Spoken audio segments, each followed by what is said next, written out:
Hello everyone, I'm Vivek Bavishi. I won't be saying the title again because it's a mouthful.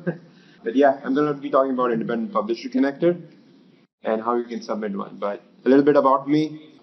I'm a business applications MVP, have been one for 3 years. I work as a senior solutions consultant at Hitachi Solutions. And as you can see, the Power Addicts badge, the retro ones. Being a part of that community, it says 3 years, but probably more than that now. And that's some ways you can kind of have. I used to make a bunch of videos, but now I have a baby. But yeah, you can follow me on Twitter as well. Videos are just different now, right? Yeah, different videos now.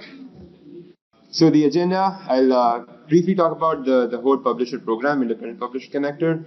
I'll try to make it as a 5-step process, easy to understand. And we'll look at each of the steps, a bit of a demo of each of the steps as well. So the Independent Publisher Connectors, anyone can submit a connector. So if you have an API service that you want to create a custom connector and submit, you can submit one. All these certified connectors can be used by anyone else on the platform. So you are contributing to something which, as Charles mentioned, like 7.4 million active makers. So yeah, they can use that. And then it opens up the possibility to connect to so many services, right? So there are so many services. Every business has different APIs that they want to connect to. So you can not only just create it for yourself, but something that others can use. Right. So the 5-step process: propose, build, document, prepare, and submit. So if you want to just take a screenshot of that, that would be something that you can kind of just.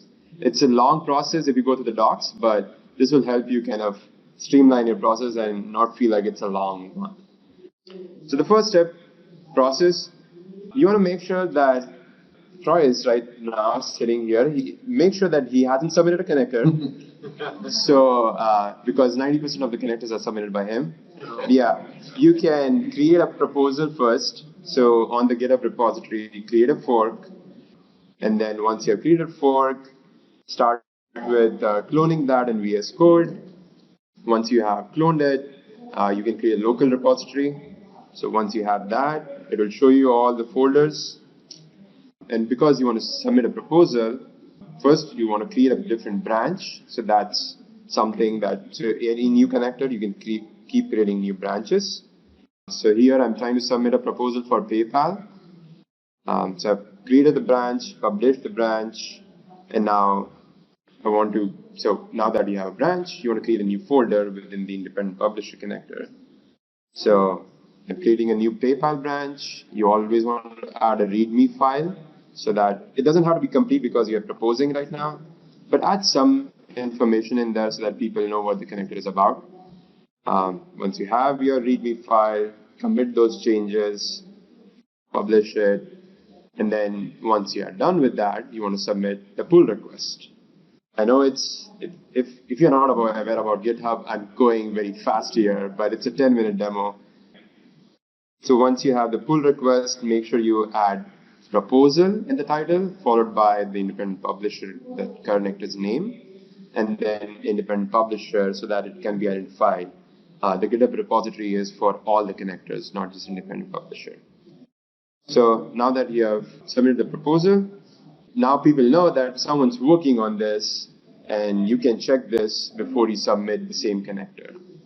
You can always add changes to that connector, but make sure, and you can also collaborate with others. So the next step is to build the connector. So to build the connector, if you're not aware, you have to create a custom connector.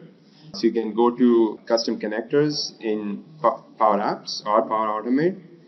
Make sure you have this icon background color. They are specific about this. So that specific color has to be there. And then you want to define the security, if it's API key or auths, things like that. You want to define all your actions, triggers in the connector. Also, there's an option to add code. So if you need some custom code to add in there, C#, you can add that.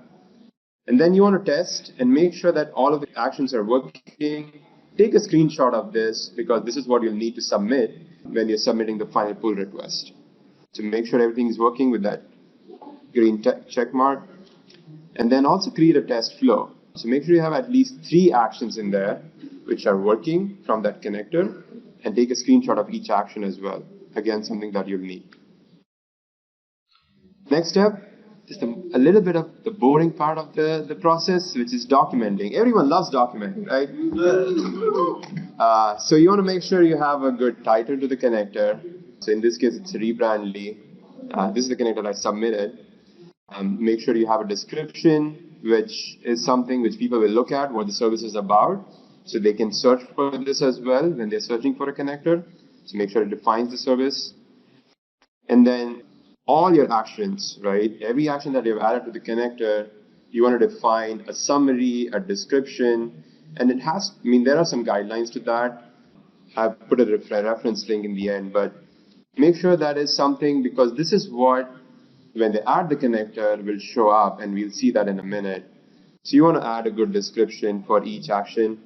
And within your actions, if you have any parameters, like a destination, here we are trying to create a short URL. So the destination URL, which is going to point to, so make sure that you have a good description. So all these descriptions should be in English. And then also add response. So anything, the response that you get back from the action, everything that you get back, you want to define a description for that as well, because that's how we can use that in the flow. So here, if you see that action where it says the domain that this link should belong to, the destination URL, things like that, all that gets showed up in the connector. All right, so now that you have done the most challenging part, which is documenting, you want to prepare the connector files so that you can submit that.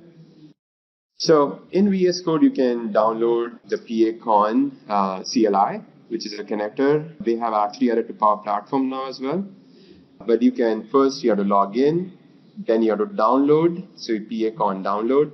It'll show you a list of environments that you have within your tenant. And then it'll show you all the connectors. I have 58 connectors over there. And then you specify the number of the connector, and it will download that to your local folder, and it will show up on the left with all those files. So it will download the files for which you just created a custom connector. Within the files, make sure, so these are the things which you can't add in the wizard, you have to add it in these files. So you have some more documenting, right? So you want to define the publisher, that's your name. My name's that API guy. The stack owner would be the service, which is rebrandly.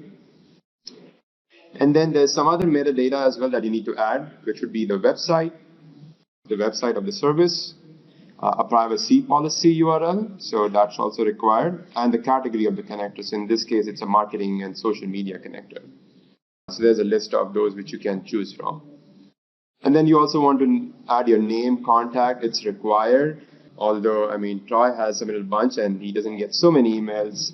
So, but you want to give some support. So you want to give your email there. And once you are done with all that, make sure you validate the connector. So you use PaCon validate.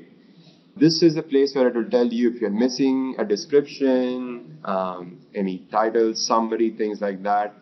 And if it's running fine, if it's all good, it might give you a few warnings. You can skip the warnings, but try to make sure that everything has to be validated. Otherwise, if you submit, they'll come back to you. They'll be like, go ahead, add these descriptions. And it just becomes a long process. So make sure you validate. So if you see this one, it's only just a few warnings, which is fine. And I can go ahead and submit that. So the last step before submitting was creating the README file.